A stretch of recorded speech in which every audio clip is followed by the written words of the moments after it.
Hello friends, my self doctor Aditya Arora. मेरे YouTube channel पे आपका स्वागत है। आज हम बात करेंगे एनीमिया और खून की कमी के बारे में कि एनीमिया खून की कमी कब कहना है, इसके क्या क्या लक्षण होते हैं और एनीमिया या खून की कमी होने के क्या क्या कारण है। और इसके बाद में हम 5 ऐसे पॉइंट्स डिस्कस करेंगे जिनसे अगर आपको खून की कमी है भी तो दूर हो जाएगी। सो लेट्स स्टार्ट करते हैं। सो एनीमिया हमें कब कहना चाहिए? वैसे तो ये बहुत ज्यादा एज और सेक्स स्पेसिफिक होता है, बट रफली अगर हम लेकर के चलें तो बच्चों के अंदर 11 से 12 ग्राम पर डेसिलीटर से कम हीमोग्लोबिन हो और एडल्ट के अंदर 12 से 14 से कम हीमोग्लोबिन हो तो उस केस में अपन उनमें कह सकते हैं कि हाँ, इन्हें एनीमिया है। अब एनीमिया या खून की कमी के क्या क्या लक्षण हो सकते हैं? बहुत ज्यादा थकान होना, बहुत ज्यादा चिड़चिड़ापन, किसी कुछ भी काम करने की इच्छा ना होना और हाथों की हथेलियों में, नेल बेड्स में, कंजक्टिवा में सफेदी दिखना, ये सब कुछ लक्षण होते हैं एनीमिया या खून की कमी होने के। अब खून की कमी या एनीमिया होने के क्या क्या कारण है?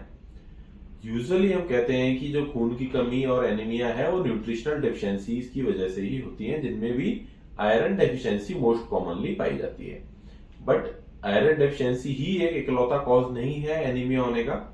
B12 डेफिशिएंसी, फॉलेट डेफिशिएंसी या फिर लगातार ब्लड लॉस, जैसे कि फीमेल्स के अंदर मेंस्ट्रुअल ब्लीडिंग अगर बहुत ज्यादा है या फिर किसी को गैस्ट्रिक अल्सर है, पेप्टिक अल्सर है, उसमें उसका ब्लड लॉस हो रहा है, तो लगातार ब्लड लॉस होना भी एक एनीमिया का कारण हो सकता है। इसके अलावा कई प्रकार के इन्फेक्शन जैसे कि मलेरिया भी एनीमिया का एक कारण हो सकते हैं। बच्चों में बहुत ज्यादा अत्यधिक गाय का दूध पीना, इसके अलावा बच्चों के पेट में कीड़े, बच्चों को गेहूं की एलर्जी, ये भी एक एनीमिया का कारण हो सकता है। सो फ्रेंड्स, अब हम डिस्कस करते हैं 5 ऐसे पॉइंट्स जिनको अगर आप फॉलो करेंगे तो आपके खून की कमी दूर हो जाएगी और अगर आपको एनीमिया नहीं है तो आप उससे हमेशा बचे रहेंगे। सो फर्स्ट पॉइंट, आपको आयरन रिच फूड डाइट में लेने हैं। आयरन रिच फूड होते हैं पालक, मेथी, गुड़, ब्रोकली और अपने खजूर, मुनक्का, चुकंदर, आलू, इन सब चीजों में आयरन रिच होता है, अत्यधिक मात्रा में पाया जाता है, तो इनको आपको अपनी डाइट के अंदर जरूर इंक्लूडेड रखना है। पालक का जूस बना करके पिए, चाहे पालक की पूड़ी बना के खाएं, और जनरल चाहे आप शुगर को रिप्लेस करें गुड़ से। सो अगर आप हेल्दी डाइट में अपने आयरन रिच फूड्स इंक्लूड रखेंगे सो आपको आयरन डेफिशिएंसी होने के चांस कम होंगे। इसके अलावा कुछ एक चीजें ऐसी होती हैं जो आयरन के एब्जॉर्प्शन में इंटरफेयर करती हैं, जैसे कि बहुत ज्यादा चाय के अंदर टैनिन्स पाए जाते हैं जो कि आयरन के एब्जॉर्प्शन में इंटरफेयर करते हैं। सो जब भी आप किसी मील के बाद, मान लो आपने मील ली, उसमें अपने आयरन रिच फूड ले भी लिए, लेकिन आपने उसके बाद चाय पी ली, तो वो आयरन आपकी बॉडी में एब्जॉर्ब नहीं होगा और उससे आपका ब्लड नहीं बन पाएगा। और क्या कौन कौन सी चीजें होती हैं जो आयरन के एब्जॉर्प्शन में इंटरफेयर करती हैं? वो है कैल्शियम, यानी कि आप बहुत अत्यधिक मात्रा में दूध का सेवन कर रहे हैं या डेयरी प्रोडक्ट्स यूज कर रहे हैं। जैसे कि माने कोई बच्चा है 1.5 साल का, वो लगातार गाय का ही दूध पीता है, ऊपर वाले सॉलिड फूड्स बहुत कम लेता है, तो उसके अंदर बहुत हाई रिस्क होगी कि वो आयरन डेफिशिएंसी एनीमिया की तरफ जा सकता है। चाय के अलावा और भी बहुत सारी चीजें हैं जो कि आयरन के एब्जॉर्प्शन में इंटरफेयर करती हैं। अगर आप बहुत ज्यादा एसिडिटी की दवाइयां, एंटासिड्स या प्रोटॉन पंप इनहिबिटर हो गए जैसे कि पेंटोप्राजोल, ओमेप्राजोल यूज कर रहे हैं, तो भी आपको आयरन डेफिशिएंसी एनीमिया होने के चांस हैं। इसके अलावा अगर आपकी डाइट में फाइबर बहुत ज्यादा है तो भी आयरन एब्जॉर्प्शन में दिक्कत आती है। सो हमें ध्यान रखना है कि हर मील के बाद में चाय को अवॉइड करना है और चाय की मात्रा को लिमिटेड करना है। तीसरा पॉइंट जो आयरन के एब्जॉर्प्शन में हेल्प करेगा, विटामिन सी।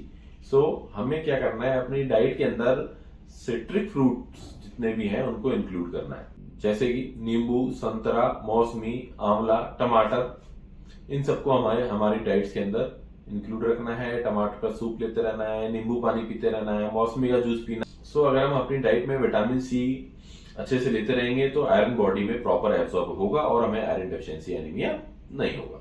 नेक्स्ट हम बात करते हैं सीवियर आयरन डेफिशिएंसी एनीमिया की। अगर हम सीवियर आयरन डेफिशिएंसी एनीमिया में चले गए हैं तो हमें आयरन सप्लीमेंट्स डॉक्टर प्रिस्क्राइब करेंगे। सो हमें आयरन सप्लीमेंट्स में क्या ध्यान रखना है कि जितने ड्यूरेशन के लिए हमें डॉक्टर ने प्रिस्क्राइब किया है उतने ड्यूरेशन तक हमें आयरन सप्लीमेंट्स लेने हैं। सो हीमोग्लोबिन लेवल मेंटेन करने के बाद भी डॉक्टर यूजुअली 2 to 3 मंथ्स तक एक्स्ट्रा आयरन बॉडी में सप्लीमेंटेशन के तौर पर देते हैं ताकि बॉडी के स्टोर्स रीगेन हो सके। और कई ऐसी डिजीजेस भी होती हैं जिनमें एनीमिया के साथ में बॉडी के अंदर ऑलरेडी आयरन ओवरलोड होता है, जैसे कि थैलेसीमिया।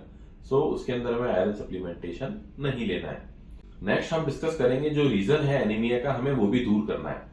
जैसे कि अगर किसी को गैस्ट्रिक अल्सर है, पेप्टिक अल्सर है जिसमें से उसका ब्लड लॉस हो रहा है, या फीमेल्स के अंदर हैवी मेंस्ट्रुअल ब्लीडिंग हो रही है, या किसी बच्चे के पेट में कीड़े हैं, या किसी बच्चे को गेहूं की एलर्जी है, तो उन सभी का भी हमें अपने डॉक्टर से प्रॉपर ट्रीटमेंट लेना है ताकि हमें एनीमिया दोबारा ना हो।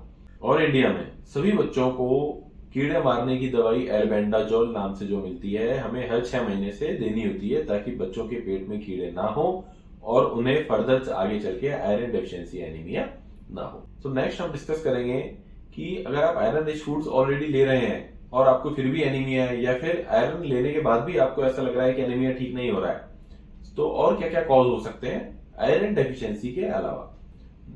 सो न्यूट्रिशनल डेफिशिएंसीज के अंदर B12 और फॉलेट डेफिशिएंसीज भी हो सकती हैं जिसकी वजह से आपको एनीमिया हो सकता है।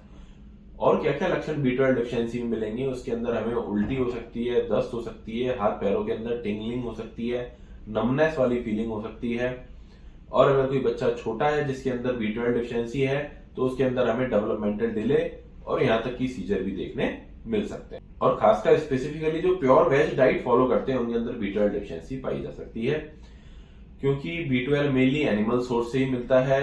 हमें हमारी डाइट में B12 रिच सोर्स भी इंक्लूड करने हैं, जैसे कि मीट, एग, फिश या मिल्क। अगर हम वेजिटेरियन डाइट पे हैं तो हमें मिल्क जरूर से जरूर कंज्यूम करना है ताकि हम B12 डेफिशिएंसी से बच सकें। सो फ्रेंड्स, हमने आज डिस्कस किया एनीमिया के बारे में। इसके अलावा भी आप मुझसे कुछ एनीमिया के बारे में पूछना चाहते हैं तो आप मुझसे कमेंट बॉक्स में पूछ सकते हैं। Thank you very much.